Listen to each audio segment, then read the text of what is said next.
ಮಾ ಬಂದ್ಯಪ್ಪ? ನೋಡಿ, ನಿಮಗೋಸ್ಕರ ಚಾಕ್ಲೇಟ್ ತಿಂದಿದ್ದೀನಿ. ಓ, ಡೈರಿ ಮಿಲ್ಕು. ಏನಿವತ್ತು ಬೇಗನೆ ಬಂದಿದ್ಯಾ? ಡೈರಿ ಮಿಲ್ಕ್ ತಂದಿದ್ಯಾ? ಡೈರಿ ಮಿಲ್ಕ್ ನಿಂಗೆ ತುಂಬ ಇಷ್ಟ ಅಲ್ವಾ, ಅದಕ್ಕೆ. ಹ್ಮ್. ಅಮ್ಮ ಅದೇ ಅಮ್ಮ, ಏನಪ್ಪ? ಅವತ್ತು ಮೊನ್ನೆ ಊರಿಗೆ ಹೋಗಿದ್ವಲ್ಲ ತೋಟಕ್ಕೆ, ಹೌದು. ಅಲ್ಲಿ ಒಂದು ಹಸು ಮತ್ತೆ ಒಂದು ಕರು ನೋಡಿ ತಾನೆ, ಬೆಳ್ಳಿಗೆ ಸಕ್ಕತ್ತಾಗಿತ್ತಲ್ವ ಅದು? ಕರು ಅಂತ ಎಷ್ಟು ಮುದ್ದಾಗಿತ್ತಪ್ಪ, ನಂಗೂ ತುಂಬಾ ಇಷ್ಟ ಆಯ್ತು. ಆ ಚಿಕ್ಕದೊಂದು ಬೆಳ್ಳಿಗಿರೋ ಕರು ತಂದು ಸಾಕು ಮಾಡ್ಬೋ ಒಂದು ಮನೇಲಿ. ಮನೇಲಿ ಕರು? ಹ್ಞೂ, ಹ್ಮ್. ಎಲ್ದಂತ ಕಟ್ಟಾಕ್ತಿಯಪ್ಪ? ಇಲ್ಲಿ ಎಲ್ಲೋ ಕಟ್ಟ. ಹಾ, ಗಾಡಿನೂ ಕಾರು ತೆಗೆದು ಬೇರೆಯವ್ರ ಮನೆ ಮುಂದೆ ಬಿಟ್ಬಿಟ್ಟಲ್ಲ ಒಂದು ಕೊಟ್ಟಿಗೆ ಕಟ್ಟಕ್ಕೆ ಹೇಳ್ತೀನಿ ಬಿಡು ನಿಮ್ಮ ಅಪ್ಪನಿಗೆ.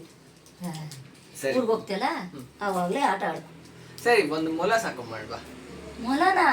ಹೋಗ, ಮೊಲ ಎಲ್ಲ ಅವಾಗ ಕ್ಲೀನ್ ಮಾಡಿಲ್ಲ ಅಂದ್ರೆ ವಾಸನೆ ಬರುತ್ತೆ ಅಷ್ಟೇ. ಆಮೇಲೆ ಮಾ ಸರಿ, ಒಂದು ಬೆಕ್ಕಿನ ಮರಿ. ಬೆಕ್ಕು? ಬೆಕ್ಕೆ ಯಾರು ಸಾಕ್ತಾರೆ? ನಾನ್ ಬೆಕ್ಕಿಗೆಲ್ಲ ಸಾಕಲ್ಲಪ್ಪ. ಸರಿ, ಬೆಕ್ಕು ಬೇಡ ಅಂದ್ರೆ ಒಂದು ಫಿಶ್ ಟ್ಯಾಂಕ್ ತಂದು ಇಟ್ಕೊಂಡು ಒಂದು 4-5 ಫಿಶ್ ಸಾಕೊಂಡು ಒಳಗಡೆ. ಫಿಶ್ ಸಾಕ್ತಿಯಲ್ವಾ? ಹಾ. ಟ್ಯಾಂಕಲ್ಲಿ ನೋಡಕ್ ಚೆನ್ನಾಗಿರುತ್ತೆ, ಅದು ಗಲೀಜಾಗ್ತಾ ಇರುತ್ತೆ. ಕ್ಲೀನ್ ಮಾಡೋರು ಯಾರು? ದಿನ ಬಿಟ್ಟು ದಿನ ನಾನೇ ಕ್ಲೀನ್ ಮಾಡ್ತೀನಿ. ನೀನು ಮಾಡ್ತೀಯ? ಇರೋ ನಾಯಿನ ಎಷ್ಟು ಚೆನ್ನಾಗಿ ನೋಡ್ಕೊತಿದ್ಯ ಅಂತ ನಾನು ನೋಡ್ತಾ ಇದ್ದೀನಪ್ಪ. ಸರಿ ಇಷ್ಟು ಬೇಡ, ಏನು ಬೇಡ. ಸರಿ ಬಿಡು, ಒಂದು ಬಾತುಕೋಳಿ ತಂದು ಸಾಕೋಣ ಅಂದ್ರೆ ಪಾಂಡ್ ಇಲ್ಲ ಅಥವಾ ನೀರಿಂದು ಕೊಳ ಏನಿಲ್ಲ. ಬಕೆಟ್ ಅಲ್ಲಿ ತಂದು ಬಕೆಟಲ್ಲಿ.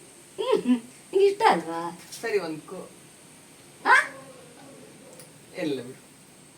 ಸರಿ, ಒಂದು ಕೋಳಿ ತಂದು ಸಾಕು ಮಾಡ್ಬಿಡು. ಕೋಳಿ? ಬೆಂಗಳೂರಲ್ಲಿ ಯಾವನ ಇವನು?